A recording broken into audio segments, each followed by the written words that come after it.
ఇప్పుడు fits, epilepsy, ఫిట్స్లో రకాలు, ఎపిలెప్సీలో types, ఇవన్నీ మనం ఇంతకుముందు చాలా వీడియోస్లో చెప్పుకోవడం జరిగింది.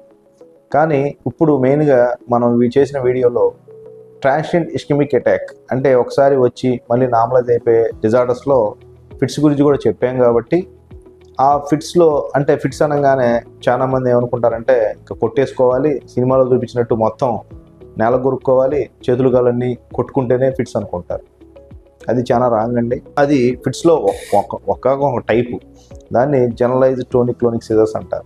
ఆ జీటీసీఎస్ని ఐడెంటిఫై చేయడం ఈజీ కాబట్టి, ప్లస్ అది ఎక్కువ మందికి ఉంటుంది, సమాజంలో అదే ఎక్కువ చూస్తాం కాబట్టి అది సినిమాలో చూపించడం వల్ల ఎంత చెప్పినా ఇప్పటికీ తాళాలు పెట్టడం, ఈ జీటీసీఎస్ చూపించడం అదే సీజర్ అనుకుంటారు. అంటే మనకి పేషెంట్లకి చాలామందికి ఈ మధ్య యూట్యూబ్ వల్ల కానీ వీడియోలు చూడటం వల్ల కానీ కొద్దిగా విషయ పరిజ్ఞానం పెరిగింది. In that way I'm happy.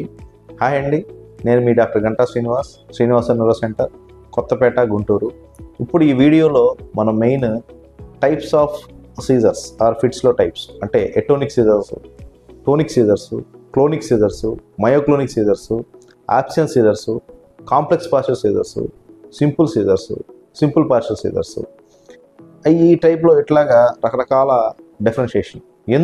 ఇవన్నీ ఎందుకు తెలుసుకోవాలి పేషెంట్లు అంటే, అసలు మేము ఫిట్స్ అనుకోలేదండి అంటారు. మన దగ్గరకు వచ్చేది ఎక్కువగా నాకు వచ్చేది రూరల్ పీపుల్ ఎక్కువ మంది ఉంటారండి. వాళ్ళకి ఫిట్స్ అంటే మొత్తం కొట్టుకోవాలి, నేల గొరుక్కోవాలనేదే తెలుసు.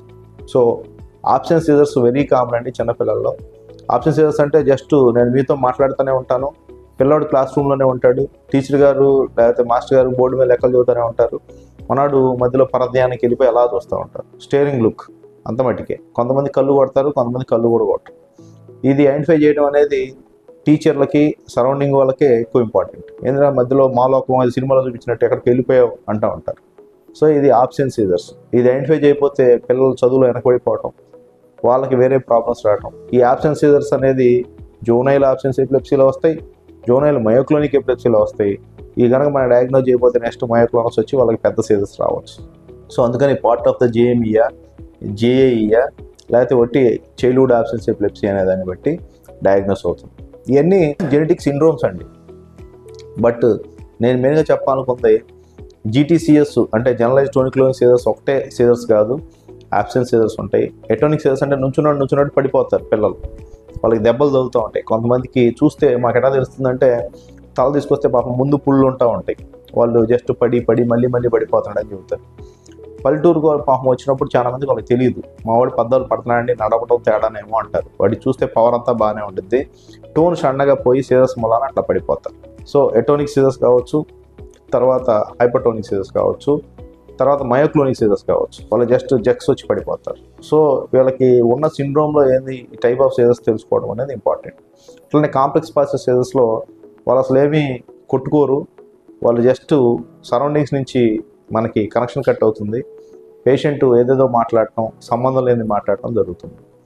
సో కాసేపు మళ్ళీ నార్మలైజ్ అయిపోతారు. లేదా వీళ్ళకి ఓన్లీ జస్ట్ ఒక హ్యాండ్, సింపుల్ పార్షియల్ సీజర్స్ అంటే మనకి ఫేస్లో జస్ట్ ఫేస్ అదటం కానీ, ఓన్లీ వేలు ఒక పార్ట్ మట్టికి అదటం కానీ, లేకపోతే ఒక చెయ్యి మట్టి మన కదలటం ఉంటుంది. పేషెంట్ కాన్షియస్గానే ఉంటాడు. కొంతమందికి ఎపిలెప్సీ ఆఫ్ పార్షియాలిటీస్ కంటిన్యూ అంటారు, అంటే వీళ్ళకి కంటిన్యూస్గా చెయ్యి కొట్టుకుంటూనే ఉంటుంది. ఆపోజిట్ బ్రెయిన్లో ఏదైనా లేజర్ ఉంటేనే ఇలా ఇటువంటివి జరుగుతూ ఉంటాయి. ఇప్పుడు సీజర్స్ టైప్స్ గురించి మనం డిస్కస్ చేసినవన్నీ మెయిన్ ఎందుకు ఇంపార్టెంట్ అంటే, వీటిని ఐడెంటిఫై చేస్తే మనం అన్నోన్ సీజర్స్ అయితే మనం సీజర్స్ కాదనుకుంటున్నామో ఇవన్నీ కూడా సీజర్స్ అవ్వచ్చని కొంతమంది పేషెంట్కి తెలుస్తుంది ఈ వీడియో ద్వారా. దాని ద్వారా టైం గ్యాప్ ట్రీట్మెంట్ అంటే ట్రీట్మెంట్ గ్యాప్ పీరియడ్ని మనం తగ్గించవచ్చు. పేషెంట్ని మనం ఎర్లీగా చూపిస్తే వాళ్ళ లైఫ్ స్టైల్, వాళ్ళకున్న డిజార్డర్స్ ఐడెంటిఫై చేయడం వల్ల తను ఏదైతే చిన్నపిల్లల్లో చిన్నపిల్లలు ఆబ్సెన్స్ ఎపిలెప్సీ ఒక పేషెంట్ డయాగ్నోజ్ చేసాడు అనుకోండి, లేకపోతే నా వీడియో చూసిన ఒక ప్రేక్షకులు ఎవరన్నా చూసి డయాగ్నోజ్ చేసి నీకు ఇది ఉండొచ్చు అని చెప్పారనుకోండి, ఈ వీడియోకి సంపూర్ణ న్యాయం చేసిన వాళ్ళం అవుతారు. సో మెయిన్ నా ఉద్దేశం ఏంటంటే పేషెంట్ ఎడ్యుకేషన్ ప్రొవైడ్ చేస్తే వాళ్ళు ఎక్కడికి వెళ్ళాలి, ఈ డిజార్డర్కి ఏ డాక్టర్ని కలవాలి అనేది మెయిన్గా తెలుస్తుంది. దానివల్ల అన్నెసరీ కన్సల్టేషన్స్ అంటే సపోజ్ ఇప్పటికి కూడా న్యూరలాజికల్ ప్రాబ్లం ఉంటే చాలామంది జీపీలకో అంటే జనరల్ మెడిసిన్ వాళ్ళకో లేకపోతే లోకల్ ఎంబీబీఎస్ చూపించొద్దని కాదు, but to reach the correct diagnosis అంటే అసలు అంటే మొత్తం మీ దగ్గరికి రావాలని అట్లాగ అంటలేదు. స్పెషలిస్ట్ ఇప్పుడు దీనికి దాంట్లో ఇప్పుడు ఫిట్స్ ఉన్నాయి, ఫిట్స్లో వాటిని స్పెషల్గా చూడాలి. ఏదో ఒక ట్యాబ్లెట్ రాసి ఫిట్స్ అని రాసి పడేసి ఒక ట్యాబ్లెట్స్ ఇది పొద్దున సాయంత్రం వేసుకుంటే అటు కాదు. అది అంటే మన కేటగరైజేషన్ ఆఫ్ ఎపిలెప్సీ, దానికి లాంగ్ టర్మ్ కాన్సిక్వెన్సెస్, ఎప్పుడు దాకా ట్రీట్మెంట్ వాడాలి, ఇవన్నీ కూడా తెలుసుకోవడం ఇంపార్టెంట్. వాడికి లైఫ్ స్టైల్ ఏం చేయాలి, వాడికి ఇంకా దాంట్లో స్పెషలైజేషన్ ఉన్నప్పుడు దాన్ని ప్రిఫర్ చేస్తాం కదా. దానికోసమని ఈ టైప్స్ ఆఫ్ ఎపిలెప్సీస్ లేకపోతే టైప్స్ ఆఫ్ సీజర్స్ ఎప్పుడైనా మనం చెప్పిందంతా ఎందుకు హెల్త్ ఎడ్యుకేషన్ ప్రొవైడ్ చేయాలి అంటే, సమాజంలో హెల్త్ ఎడ్యుకేషన్ ప్రొవైడ్ చేస్తే పేషెంట్లు మనల్ని క్వశ్చన్లు అడగడం జరుగుతుంది. క్వశ్చన్లు అడిగినప్పుడు డాక్టర్ గారు దానికి ఆన్సర్ చేయడానికి కరెక్ట్గా దానికి సిద్ధపడతారు.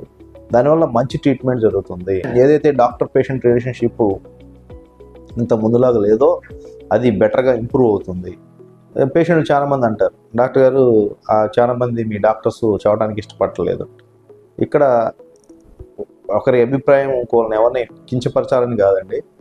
మన పేషెంట్లు మనకు అటాచ్ కావాలి, లేకపోతే మనకి లాంగ్ టర్మ్లో పేషెంట్ ఫాలో కావాలంటే దెర్ ఈజ్ నో అదర్ వే.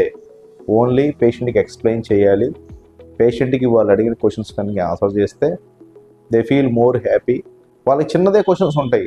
కొంతమందికి ఇప్పటికీ నేను రూరల్ పీపుల్ని చాలా మంది చూస్తాను, ఒక బస్సు ఎక్కి కూడా వెనక్కి వస్తారు. చికెన్ తినొచ్చా, మటన్ తినొచ్చా, గోంగూర తినొచ్చా, లేకపోతే తలకి నీళ్ళు పోసుకోవచ్చా, స్ట్రోక్ వచ్చిన తర్వాత, ఇటువంటి చిన్న చిన్న క్వశ్చన్లు అడుగుతారు.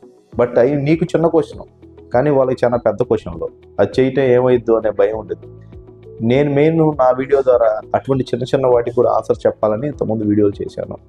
దానివల్ల ఆ పేషెంట్ చూసి వాళ్ళు కనుక చక్కగా వాళ్ళ పనులు చేసుకుంటా యాంగ్జైటీ లోన్ కాకుండా అన్నెసరీగా, ఎందుకంటే మనం ఎప్పుడైనా సమాజంలో సత్యం అనేది మనం ప్రొజెక్ట్ చేయగలిగితే ఈ అబద్ధాలు అవాస్తవాలన్నీ ఆగిపోతాయి. మనం సత్యం అనేది కనుక సరిగ్గా ప్రొవైడ్ చేయకపోతే ఆల్టర్నేటివ్స్ ఎక్కువ స్ప్రెడ్ అవుతాయి. నేను పేషెంట్ని అడుగుతాను చాలామందిని, ఎవరు చెప్పారు, మా ఇంటి పక్కన ఆయన చెప్పాడు, మా ఎదురు ఆయన చెప్పాడు, అయ్యో అడమన్నారు, అయ్యో. ఈ టైప్లో నాన్ సెన్స్ ట్రీట్మెంట్ ఎక్కువైంది. ఎప్పుడైతే సెన్స్ కనుక ఉన్నది కనుక వీడియో బయటకు వస్తే నాన్ సెన్స్ తగ్గుతుంది. దానికోసమే ఇట్లా వీడియో చేయాలని నిర్ణయించుకున్నాను. Thank you.